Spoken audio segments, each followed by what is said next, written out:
And there are several media controversies shaking the industry to its core, from CBS settling its 60 Minutes, $16 million lawsuit with President Trump with that interview, to the creators of South Park slamming a corporate merger tied to the same network, the Paramount CBS, and Trump's pushback on the press, which some have called an assault on free speech. Because if you're afraid that you're going to get sued by the president if you say something he doesn't like, it does have a chilling effect. Being in the industry, I could say that. Few voices carry the weight of experience like our guest coming up here, publicist, marketing expert. In fact, he was the host of Morning Edition on News 12 New Jersey for a lot of years. I used to watch him back then when I was home on my days off from Channel 7 in the morning. And longtime New York City TV and radio, in fact, news anchor and reporter. He was on WOR TV, Channel 9. He was on WNBC Radio. I could go on and on, but then we wouldn't get him. My friend and all-around good guy here is Frank Cipolla. Good morning, Frank. You can continue to And, go on. I'll just wait here and yeah, listen to while you do and, that. and here, I promised you we would plug the book, and we're going to plug it at the end, but let's do it All both right. the beginning and the end. Tell everybody your book, too. Oh, before I get to the book, let me honestly say this. I am a fan of On New Jersey. I watch the show. It's a great network. I watch Laura Jones's show on politics and my Yes. friend Jeanette Hoffman. The gubernatorial debates were dynamite. The gubernatorial coverage, the primary coverage, super. So I'm a big fan. I want to schmooze you right back because I like the network. I like it a lot. Thank you. And we And the book, I was fine when you said Laura Jones. I was fine when you said, right. Once you said you liked the morning show, then I was like, he's lying. But go ahead. I'm sorry. So tell us about your book, too. oh, the book is great. I think it's great. It's right over my shoulder right here. Here it is right there. It's all the funny stories from my 38 years in radio and television in New York. There's nothing, no deep thinking into it, no political perspectives. It's just all the funny stories, because people see what happens on camera, Ken, as you know, but the behind the scenes stuff is often much funnier than people realize. And the book is just sort of my career and all the stuff that happened behind the scene. It's a great, easy read if you're lying on the beach. A lot of my friends bought it for the beach because they're small little snippets of funny stories. I believe you're in the book as well because folks God. need to know. You and I go back about 25 years or so. At So least, we know. at least. And when So you were at WNBC Radio, I only briefly did some fill-in work at WNBC toward the very, very end. But for those who don't realize, that bump, it's called an osteoma. That bump right there in my forehead, if you could see it, that yes, was from your good friend, Don Imus, who threw an encyclopedia at my head because I screwed up going into the bottom of the hour ID once. And now we're getting into the weeds. I yeah, actually misback timed the bottom of the hour ID, right. 66 WNBC New York. And so we had network news at 5:30 a.m. and I stepped on it. And I hear him storming down the hallway because I was in the combo booth again. Sorry, everybody, in the weeds. And he goes, and I could say this on streaming. He says, "Yo, asshole." And I looked up because I guess that's what I respond to. And he flung an encyclopedia at me and clocked me. So he's deceased now, but this is my permanent remembrance of the late, great Don Imus. Good times, Ken. Good. So tell me, Listen, I'm I'm sorry, I'm going on. Go ahead. Go ahead. I'm is in the book because I was the during WN. By the way, it's WN Right. BC. Right. I was the newsman on the Soupy Sales radio show. So I was there when Soupy, Stern, and Imus were there, and a lot of funny stories in my book are from that time period because at one point they weren't speaking with each other. None of them were speaking with each other, and I was sort of like the go-between in some cases. But Imus used to pull pranks on Soupy, Soupy pulled pranks on Imus and Stern, and so on and so forth. So all in the book, lots of funny stories. It shocked, as in shocking. It's shockevenus.com is the website. Order it from my website, and I'll inscribe it for you.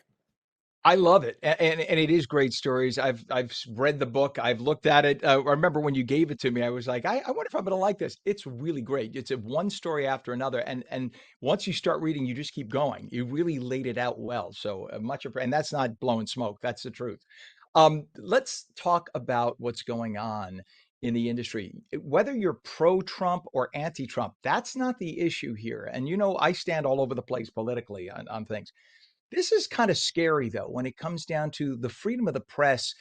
being indirectly infringed by the threat of lawsuit. So we have the freedom to speak out and not have Gestapo at the door to arrest us, as happens in some countries.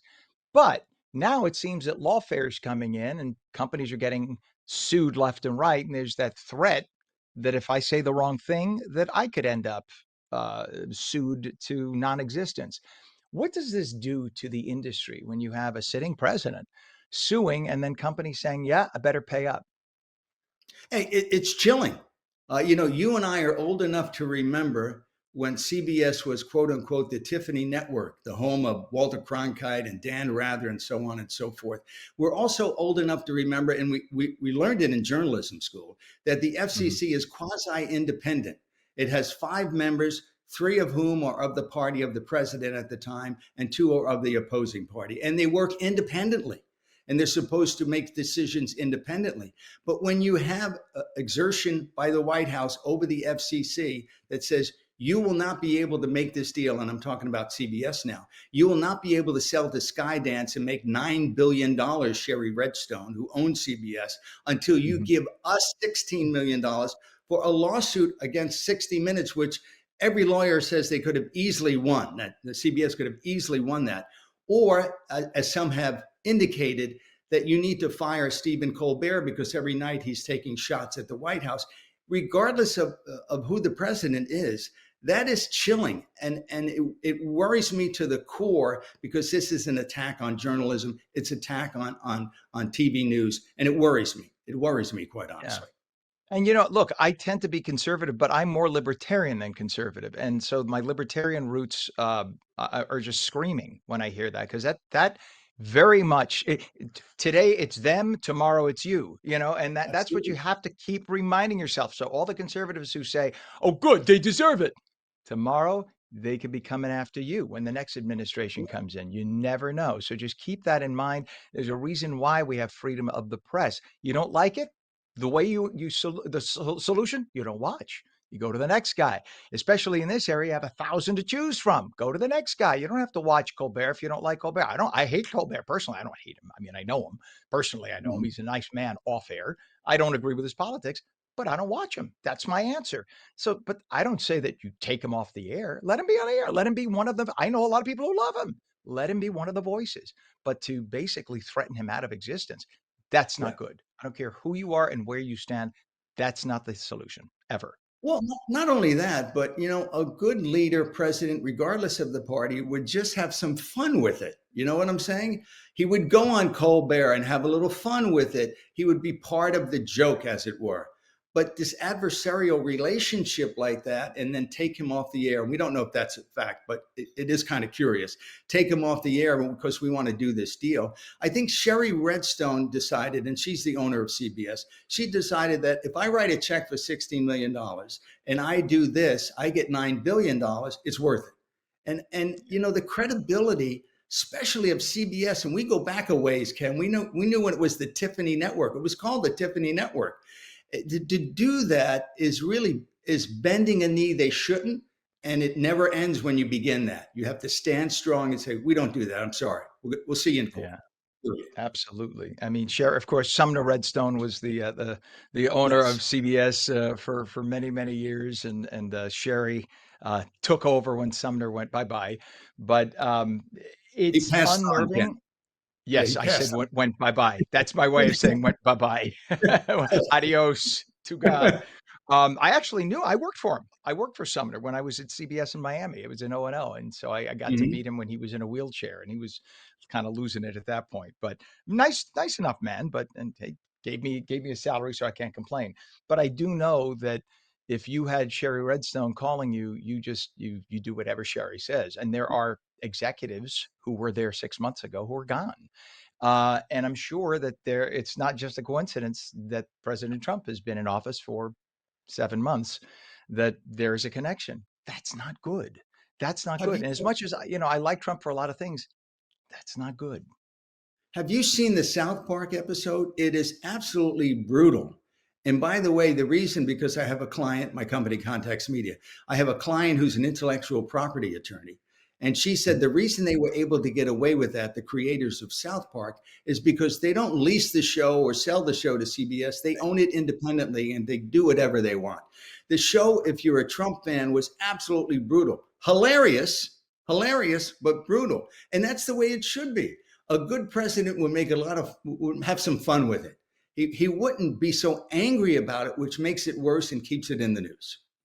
I agree with you. I agree. I think if you show that you have a sense of humor, if you really want to get back at the left, President Trump, you show them it's not personally impacting you, and you Yes. have more fun with it and throw it right back up their asses, excuse my slang, and that'll piss them off even more. That's the way you do it. I agree with you 100%. And by the way, I think South Park is here's brilliant, and they're up here. They're just like Yeah. another level of brilliant. It's just Yeah. the idea of a couple of guys who were friends in college making stick figures and stupid voices, and because it appeals to the lowest common denominator of humor in all of us, our Mhm. childhood giggle, and I just think Right. that's brilliant. I mean, look at the brutality that they did with Kim Jong Un, or no, it was his father, right? When the what was the show that they did, the cartoon or the claymation that they did with Kim Jong Il, I guess.